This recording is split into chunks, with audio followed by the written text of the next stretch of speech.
Segunda semana consecutiva. Quem vai nos ajudar a entender o porquê de tantos altos e baixos é o economista Ramon Barazal e a nutricionista Gislene Rocha, a dupla dinâmica dessa sexta-feira, em nosso quadro Cesta Básica.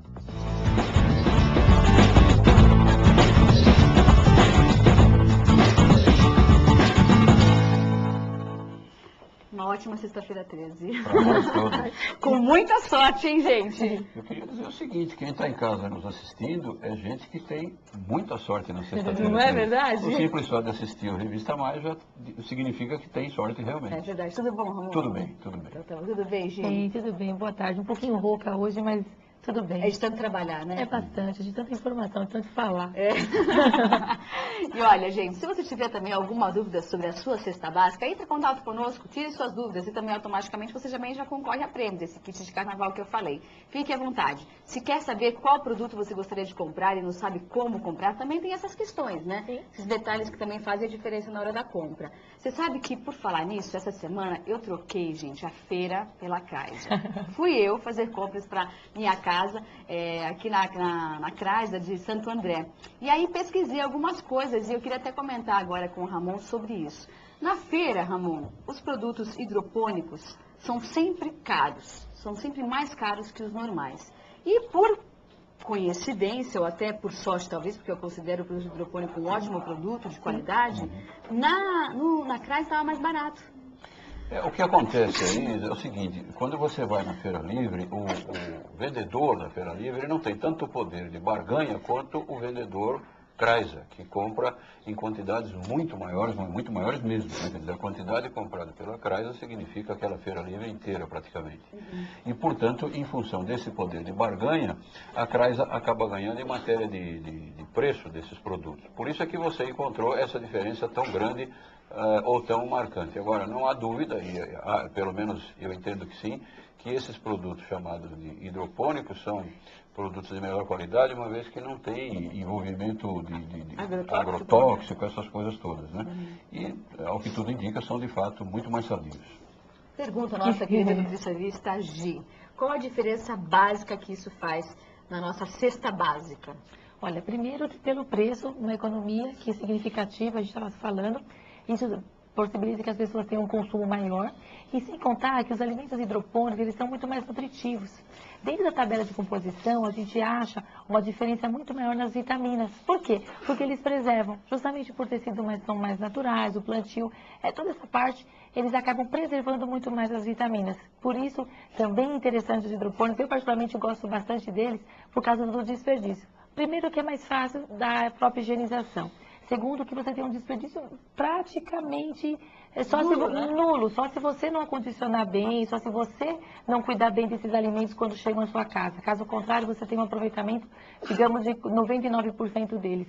Então, ele é um produto muito interessante, vai aí uma sugestão. E eu gosto dele também para aquelas pessoas que têm uma vida rápida, que não tem muito tempo para ficar armazenando, limpando e tal. Ele já tem, você coloca de molho, deixa eles lá, rapidinho você pode consumir. As características e o paladar deles são muito mais gostosos também. Muito bom. Trouxe receita hoje? Trouxe uma receita. Já, hein? Fiquem ligados. Fiquem ligados. E olha, eu queria dizer para vocês as principais altas dessa semana. A alface, a unidade do alface teve alta de 9,89%. Já a dúzia dos ovos teve uma alta de 5,58%. Eu senti isso no meu bolso, viu? Sinceramente, essa semana na hora de fazer a compra. A banana, aproximadamente 1 quilo, teve a alta de 3,31%. E o açúcar refinado, um saco de 5 quilos, teve alta de 3,17%. Pergunta ao Ramon, por que a alta desses preços?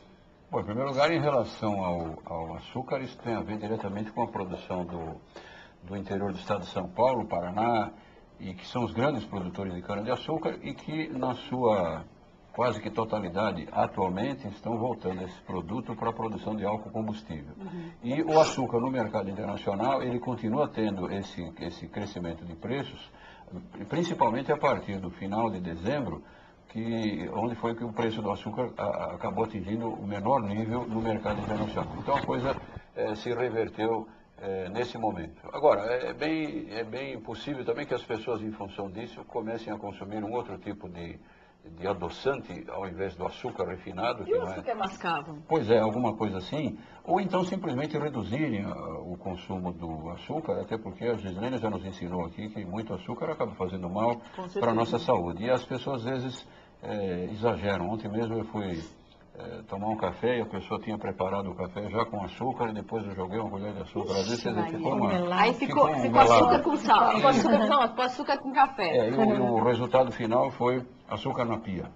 Eu não acabei não tomando açúcar e café na pia, açúcar e café na pia. Então a gente acaba fazendo um pouco de desperdício em função disso tudo, o que convenhamos, é muito desagradável para o nosso próprio bolso. Isso não é interessante para ninguém. Com certeza. Aí pergunto para nossa nutricionista Agi, podemos trocar então o açúcar refinado pelo açúcar mascavo? Ele é mais em conta? Olha, Isabelle, do ponto de vista nutricional, ele é fantástico. Porque, assim, todo alimento que é refinado, ele perde as características originais, portanto, ele perde muitos valores nutricionais, ele deixa de ser saudável. O açúcar branco, praticamente, ele tem o que a gente chama de calorias vazias. Ele só serve para adoçar e para nos dar uma energia, mas ele não é nutritivo, ele não tem as características. O mascavo, o mel, os açúcares, até o cristal, ele acaba sendo mais nutritivo. Por quê? Porque ele está mais íntegro, ele está mais próximo ao original. Então, sempre que o consumo puder ser de um alimento integral ou que seja menos refinado, ele é fantástico. Então, para a nossa saúde, é muito melhor. Entendi. Hoje de manhã eu fui tomar um cafezinho na padaria e, para variar, eu fui pedir o pãozinho na chapa. Mas agora eu descobri, gente, que tem o pãozinho francês integral na chapa. Tá vendo? Vivendo e aprendendo. Agora eu deixei de lado o pãozinho francês tradicional e agora eu consumo o pãozinho francês integral. Olha só que novidade interessante. Pergunto agora para o Ramon e depois para a nossa querida Gi. Por que a alta do pão? Porque hoje em dia o pão ele é pesado, né? Você não compra mais pão por unidade, você compra por quilo. Isso. Né? E por que o aumento do preço do pão? Bom, aí você tem dois componentes. Quer dizer, em primeiro lugar, o problema da importação do trigo, que nós estamos, vivendo duramente. O problema da Argentina persiste, né? Os argentinos vêm atravessando, como eu dizia na semana passada, uma seca muito prolongada, a produção do trigo tem caído e o Brasil tem enfrentado o problema de preço do trigo no mercado internacional. Agora, o outro componente que entra nisso é exatamente essa modificação de unidade para quilo. As pessoas estão muito, mas muito acostumadas a comprar os pães, especialmente o pãozinho francês, por unidade. Né? Me dá aí 5 pãezinhos, meia dúzia, 10, 20. Exatamente. E ninguém chega lá e diz, eu quero 1 quilo de pão francês. Ou 320 gramas de pãozinhos e tal. Então, esse pãozinho francês comprado por quilo, a modificação foi feita exatamente por quê? Porque o dono da padaria, não estou me referindo a todos, mas muitos deles faziam o seguinte, iam diminuindo o tamanho do pãozinho, de maneira que eles ganhavam mais dinheiro com o mesmo pãozinho, porque o peso era menor. E então vem essa lei e diz assim, não, daqui para frente você vai ter que vender o pãozinho por quilo e não mais por unidade. Então, se o sujeito comprou a quantidade que for de pãezinhos, o que importa é o peso final. Como alguns padeiros perceberam que poderiam estar perdendo dinheiro com isso, que eles fizeram aumentar o preço do pãozinho exatamente para se compensar do prejuízo que tomaram lá atrás. Entendi. E essa mecânica acaba esbarrando no bolso do consumidor, e os consumidores somos nós que vão pagar a conta. Agora, me parece que esse pãozinho que eu falei para vocês, que é o pãozinho francês integral, me parece que ele é mais pesado. Pelo menos se eu colocar o pãozinho francês tradicional numa mão e o pãozinho integral francês na outra, me parece que o pão francês integral é mais pesado. Pode até ser que isso aconteça, quer dizer, o volume é o mesmo, mas ele tem um pouco mais de massa em função de ser integral. Isso de fato pode ocorrer. Agora, mesmo que, e a Gi vai nos explicar a diferença entre um e outro, eu diria as qualidades, né? Os benefícios. Eu pessoalmente até gostaria de pãozinho francês integral, que entre outras coisas é mais chique. Você já experimentou? Já, mas eu prefiro ainda aquele tradicional comum, mas eu acho que o integral tem esse componente também. Né? Pergunto para a Gi agora, qual a grande diferença de um pão francês tradicional e o pão francês integral?